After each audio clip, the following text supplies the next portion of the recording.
वन्दे मातरम् सुजलां सुफलां मलयज शीतलां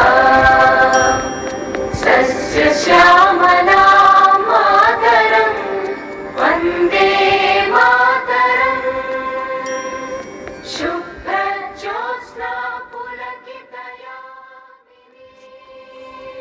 निर्भीक, निष्पक्ष, सच व असरदार, आपका सहयोग हमारा प्रयास। स्थानीय व क्षेत्रीय सूचनाओं का एकमात्र संगम टॉप 5। वन्दे मातरम् वन्दे मातरम्।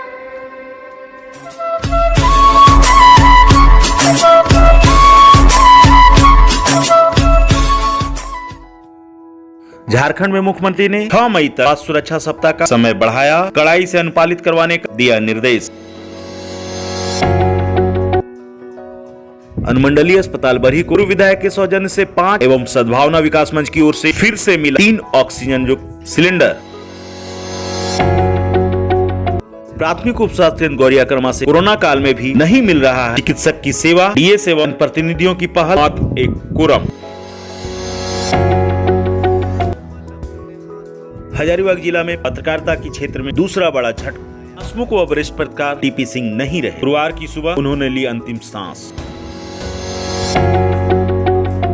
भारतीय इतिहास में 29 अप्रैल का दिन है खास। आज ही की तारीख सन 1639 भारतीय साल की रखी गई थी न्यू।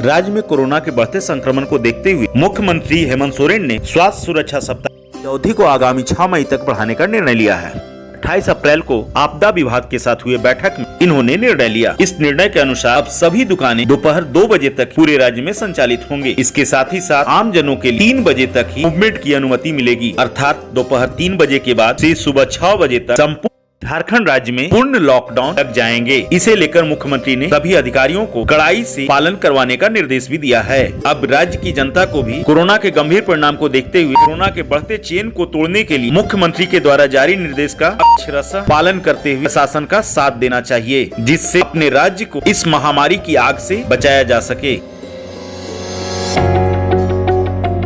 पूर्व विधायक मनोज कुमार यादव के सौजन्य से भाजपा जिला उपाध्यक्ष रमेश ठाकुर, वरिष्ठ भाजपा कार्यकर्ता सुरेंद्र रजक, भगवान केसरी इत्यादि के नेतृत्व में बुधवार अनुमंडलीय अस्पताल बरही में 5 ऑक्सीजन युक्त सिलेंडर उपलब्ध करवाए गए हैं। मौके पर जिला उपाध्यक्ष ने कहा कि भाजपा के द्वारा बरही में कोरोना संक्रमितों के लिए आपदा मित्रों की टोलियां गठित की गई है, जो प्रत्येक संक्रमितों को देखने का काम करेगा। उन्होंने लोगों से आग्रह किया कि कोरोना संक्रमितों के लिए किसी भी प्रकार की मदद की आवश्यकता के लिए एक बार पूर्व विधायक के द्वारा जारी किए गए हेल्पलाइन नंबर से अवश्य संपर्क करें, निश्चित ही सहायता प्रदान की जाएगी। बुधवार को ही सद्भावना विकास मंच के अध्यक्ष राज सिंह चौहान के नेतृत्व में एक बार फिर 3 नए ऑक्सीजन युक्त सिलेंडर अनुमंडलीय अस्पताल को सुपुर्द किया गया। इसके साथ ही साथ बुधवार से कोरोना संक्रमितों के लिए मंडलीय परिसर में मंच के द्वारा सेवा शिविर भी लगाए जाने की बात कही गई। प्राप्त जानकारी के अनुसार अनुमंडलीय अस्पताल बरही में अभी 10 ऑक्सीजन युक्त बेड उपलब्ध हो चुके हैं,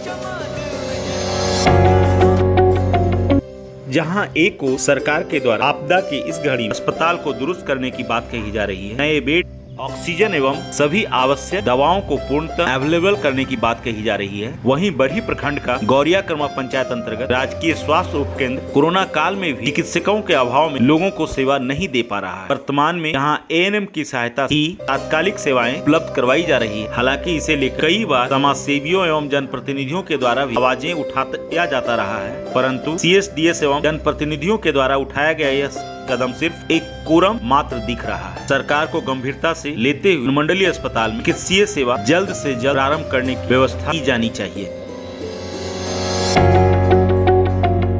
गुरुवार की तड़के सुबह हजारीबाग को पत्रकारिता की क्षेत्र में एक बार फिर गहरा झटका लगा। हजारीबाग के हंसमुख प्रतिभा के बहुधनी वरिष्ठ पत्रकार टीपी निधन हो गया। निधन की सूचना पाते ही पत्रकारिता जगत के साथ साथ पूरे हजारीबाग में शोक की लहर फैल गई। विदित हो कि स्वर्गीय सिंह पिछले कई दिनों से हजारीबाग के हॉस्पिटल में कोरोना की जंग से जूझ रहे थे। हालांकि मंगलवार को स्वास्थ्य सुधार की सूचना मिलते ही चाहने वालों में आशा की किरण जग गई थी और उम्मीद जताया जा रहा था कि जल्दी ही टीपी सिंह हम लोगों के बीच अपने लेखनी का करतब दिखाएंगे। विदित हो कि कुछ ही दिन पहले हजारीबाग जिले के वरिष्ठ पत्रकार साधवल जी की मृत्यु से लोग मर्माहत थे। 29 अप्रैल भारतीय इतिहास के लिए खास दिन है। आज ही की तारीख को सन 1639 ईस्वी में भारत का गौरव लाल किला की नींव रखी गई थी, जिसे 5वें मुगल बादशाह शाहजहां द्वारा तामीर कराए गए थे। शानदार गुंबदों, बेहतरीन मेहराबों और जालीदार छज्जों से सजी यह इमारत बेहतरीन स्थापत्य कला का नमूना है। इसके इतिहास में इसके महत्व का अंदाजा इससे ही लगाया जा सकता है कि आजादी के बाद प्रत्येक वर्ष देश के प्रधानमंत्री के द्वारा लाल किले के प्राचीर से ही राष्ट्रीय ध्वज लहराए जाते हैं। इस ऐतिहासिक किले को सन 2007 में यूनेस्को ने भी विश्व धरोहर के रूप में चुना। आज ही की तारीख 1993 को राजशाही आवास बकिंघम पैलेस को आम जनता के लिए खोला गया था। इस दिन की अन्य घटनाओं की बात करें तो पिछले वर्ष 29 अप्रैल को ही देश में कोविड संक्रमण के कारण जान गंवाने वालों की संख्या 1000 से भी अधिक आंकड़ा पार गई थी। इसके साथ हिंदी फिल्मों के सर्वाधिक सशक्त प्रतिभाशाली अभिनेता इरफान खान भी 29 अप्रैल के दिन कैंसर से जूझते अपनी अंतिम सांसें ली थी। 29 अप्रैल 1903 महात्मा गांधी ने दक्षिण अफ्रीका के ट्रांसवाल हाई कोर्ट में लीगल प्रैक्टिस शुरू की और वहाँ ब्रिटिश इंडियन सोसाइटी की स्थापना किया। इसी तारीख को 1939 में नेताजी सुभाष चंद्र बोस ने कांग्रेस से अपनी इस्तीफा दी थी।